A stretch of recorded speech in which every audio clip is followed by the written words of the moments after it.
Bismillahirrahmanirrahim. Saya Izin Soleha binti Roslan dari PAI 1. Saya akan membentangkan konsep pengurusan harta pusaka dalam Islam. Menurut istilah ilmu faraid, harta pusaka juga dikenali sebagai al-tariqah. Dari segi bahasa, at-tariqah bermaksud segala apa yang ditinggalkan atau dibiarkan oleh si mati. Manakala definisi at-tariqah menurut jumhur fuqaha mendefinisikan at-tariqah ialah segala sesuatu yang ditinggalkan oleh si mati termasuk harta benda, hak-hak kebendaan dan hak-hak yang mempunyai unsur kebendaan ke atas hak-hak persendirian. Kesemuanya ini akan diwarisi sama ada oleh waris atau bukan waris. Harta peninggalan si mati mengandungi harta alih dan harta tak alih. Harta alih seperti wang tunai, share, caruman KWSP, wang imbuhan insurans, kenderaan, perabot rumah, pakaian dan sebagainya. Harta tak alih pula seperti tanah serta kepentingan atas tanah tersebut, rumah, lombong, sawah, telaga dan tasik. Namun begitu, para fuqaha mempunyai takrifan yang berbeza mengenai harta pusaka atau pewarisan. Antaranya, Profesor Dr. Wahbah Az-Zuhaili mengatakan bahawa harta pusaka ialah sesuatu yang ditinggalkan oleh si mati sama ada dalam bentuk harta atau hak yang akan diwarisi oleh waris yang berhak menerimanya selepas kematiannya mengikut hukum syarak. Syekh Muhammad Ali As-Subuni pula berkata, harta pusaka bermaksud perpindahan sesuatu dari seseorang kepada orang lain atau dari satu kaum kepada kaum yang lain.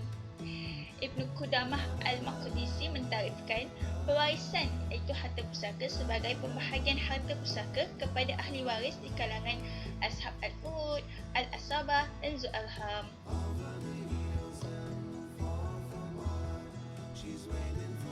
Pensyariatan pusaka di dalam Undang-Undang Pusaka Islam adalah terkandung di dalam Al-Quran. Ia dapat dilihat di dalam surah An-Nisa ayat 11, ayat 12 dan ayat 176 yang dikenali sebagai Al-Mawarith. Ketiga-tiga ayat ini telah menjelaskan secara terperinci yang juga merupakan ayat mufassal tentang pusaka di dalam Islam, termasuklah ahli waris, bahagian-bahagian mereka dan sebab pewarisan.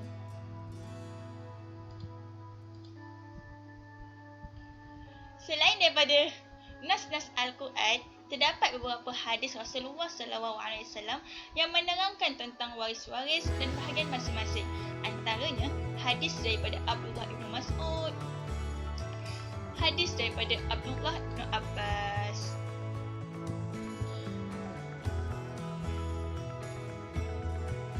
Di dalam syarak, ulama telah berselisih pendapat mengenai harta yang termasuk di dalam harta peninggalan ini. Antaranya ialah mazhab Syafi'i berpendapat bahawa harta pusaka ialah harta yang dimiliki oleh si pewaris semasa hidupnya yang ditinggalkan kepada ahli waris, sama ada harta benda, hak kepunyaan dirinya atau harta yang dimiliki setelah si pewaris meninggal. Seterusnya, bagi mazhab Maliki pula, beliau berpendapat bahawa harta pusaka ialah hak yang boleh dibahagikan dan menjadi milik tetap kepada ahli waris setelah si pewaris meninggal dunia. Bagi mazhab Hanbali, harta pusaka ialah suatu hak yang berpindah dari si mati kepada ahli waris dan ianya diertikan juga al-turas, iaitu peninggalan atau pusaka. Oleh itu, jumhur fuqaha bersependapat bahawa harta pusaka ialah apa jua yang ditinggalkan oleh si mati, termasuklah harta benda, hak-hak kebendaan dan hak-hak yang mempunyai unsur kebendaan ke atas hak-hak persendirian dan boleh diwarisi, sama ada boleh waris atau bukan waris. Baiklah, di sini kita dapat lihat terdapat 3 rukun pewarisan.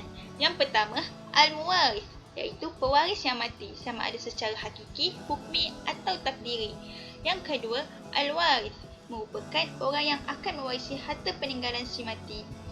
Yang ketiga, Al-maus ialah harta benda atau hak-hak yang ditinggalkan oleh pewaris yang akan diwarisi oleh waris-warisnya.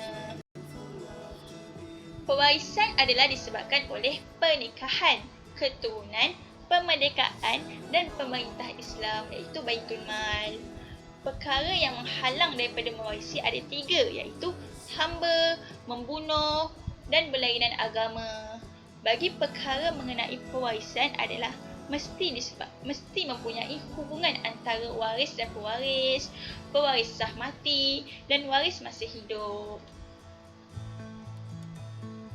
Perkara yang perlu kita tahu berkaitan dengan harta pusaka ialah kita hendaklah menguruskan hal jenazah terlebih dahulu. Kemudian kita perlulah mengurus zakat, gadaian dan segala hutang si mati. Barulah harta peninggalan si mati boleh dibahagikan kepada si waris.